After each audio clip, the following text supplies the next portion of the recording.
Hi, I'm Joe Paiva. I'd like to tell you about a press release that was recently issued by the FAA about LAANC. What is LAANC? It stands for Low Altitude Authorization and Notification Capability. So about 9 providers who are now authorized to provide this service, and basically it allows drone operators to be able to get near real-time authorization from the FAA to fly in controlled airspace. There is a small video, and I have the URL written down here. I'm not going to read it out. Hopefully you can take a look at it when you get a chance.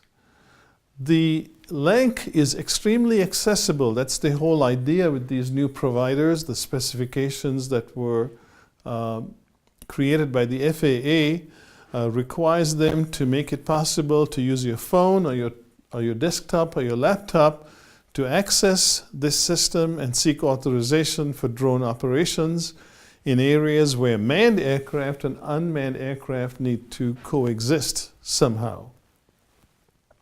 The FAA has extremely good information about all of this, and LAANC is a step in developing the UTM, which stands for Unmanned Airborne System Traffic Management. So the long-term goal of FAA is to have an automated system that allows not only manned aircraft and unmanned aircraft to exist in the space, but also many, many unmanned aircraft in that space that sits 400 feet above ground level. So the URL to read more about UTM is at faa.gov/UAS/research/UTM. Happy reading, and thanks for watching.